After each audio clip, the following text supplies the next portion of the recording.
Hi friends, welcome to my channel. మీరు బాగున్నారా? నేను కూడా చాలా బాగున్నాను. ఎండు చేపలు అనేటివి చాలా మందికి ఇష్టం ఉండదు. అదే విధంగా అవి ఎలా చేసుకోవాలో కూడా తెలియదు కదా. అందుకని నేను ఎలా చేస్తానో మీకు చూపిస్తాను. రెసిపీ అయితే చాలా సింపుల్ గా ఉంటది. దాని టేస్ట్ కూడా చాలా బాగుంటది. మీరు కూడా చూసి ట్రై చేయండి ఫ్రెండ్స్. ఈ వీడియోని పూర్తిగా క్లిక్ చేయకుండా చూడండి. మొదటిసారిగా మన ఛానల్ చూస్తున్న వారు సబ్స్క్రైబ్ చేసుకోండి, లైక్ చేయండి, కామెంట్ చేయండి ఫ్రెండ్స్. ముందుగా నేను మెత్తాళ్ళకి తలలో తొక్క తీసేసుకుంటున్నాను. తలలు వండటం వల్ల చేదుగా ఉంటది. అందుకని మనం ముందుగా తలలో తొక్క తీసేసి పెట్టుకోవాలి.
ఫస్ట్ బాండ్లు పెట్టుకొని ఇవి వేసి వేయించేస్తున్నాను. ఇప్పుడు ఇందులో ఉండే ఇసుక, నీసు వాసన అనేది కొంచెం పోతుంది.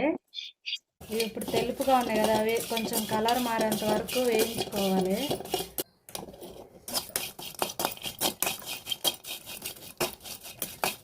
ఇంకా చూడండి, బాగా వేగిపోయాయి. ఇప్పుడు వీటిని నేను ముందుగా గోరువెచ్చటి నీళ్ళు కాసి పెట్టుకున్న దాంట్లో వేసేస్తున్నాను. ఎక్కువసేపు ఉంచకూడదు, ఎందుకంటే చేప ఉడికిపోద్ది. కాసేపు అట్ట కలుపుకోవాలి, ఎందుకంటే దాంట్లో ఉండే ఇసుక అంతా పోతుంది. బాగా చల్లనీళ్ళు కూడా పోసి బాగా తెల్లగా వచ్చేంత వరకు చేపలు కడుక్కోవాలి. అప్పుడే నీసు వాసన అనేది బాగా పోతుంది. ఇదో చూడండి, ఇలాగా చేసేసి తీసేసేయాలి చేపలు.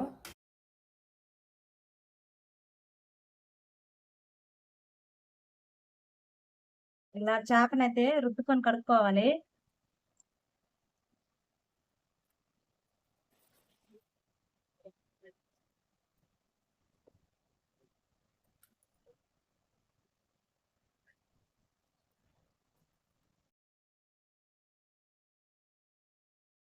ఈ విధంగా బాగా కడుక్కున్నాను ఫ్రెండ్స్. ఇప్పుడు కర్రీకి అయితే రెడీ అయిపోయాయి.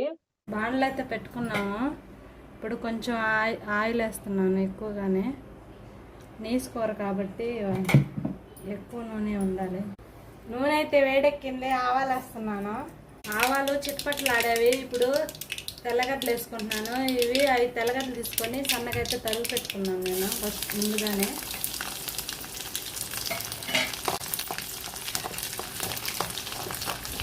అలాగే కొంచెం కరివేపాకు అయితే వేస్తున్నాను.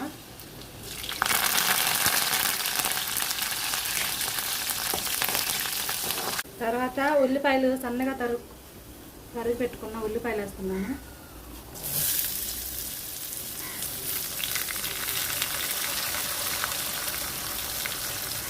రెండు మీడియం సైజు ఉల్లిపాయలు అయితే నేను తీసుకున్నాను.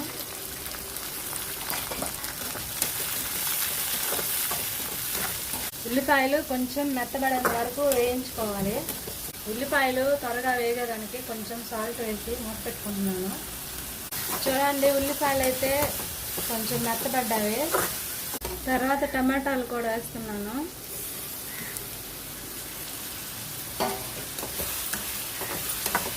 ఇప్పుడు వీటిని కాసేపు మూత పెట్టి బాగా మగ్గనివ్వాలి.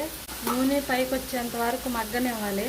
చూడండి బాగా అయితే వేగిపోయాయి టమాటాలు కదా. ఇప్పుడు కొంచెం పసుపు వేస్తున్నాను. ఇప్పుడు కొంచెం కారం వేస్తున్నాను. ఇప్పుడు లాస్ట్లో కొంచెం ధనియాల పొడి కూడా వేసుకోవాలి. ఇవన్నీ వేసి బాగా కలుపుకోవాలి. నూనె అయితే పైకి తెలిపింది. ఇప్పుడు కొంచెం వాటర్ వేసుకుంటున్నాను. ఇప్పుడు ఇది గుజ్జుగా అయ్యేంత వరకు ఉడికించుకోవాలి. చూడండి బాగా అయితే కూర అయితే గుజ్జుగా వచ్చేసింది. మనం ముందుగా చేసి పెట్టిన మెత్తాళ్ళు అయితే ఇప్పుడు వేస్తున్నాము.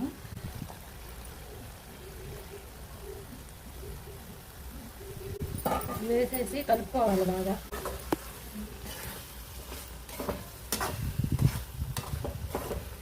చిన్నగా కలుపుకోవాలి, లేకపోతే విరిగిపోతాయి.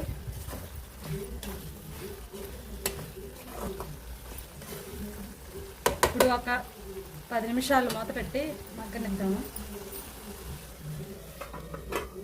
చూడండి ఈ విధంగా నూనె పైకి తెల్లంత వరకు ఉడికించుకుంటే సరిపోద్ది. కూర అయితే రెడీ అయిపోయింది. స్టవ్ ఆఫ్ చేసేసుకుంటున్నాను ఇంకా.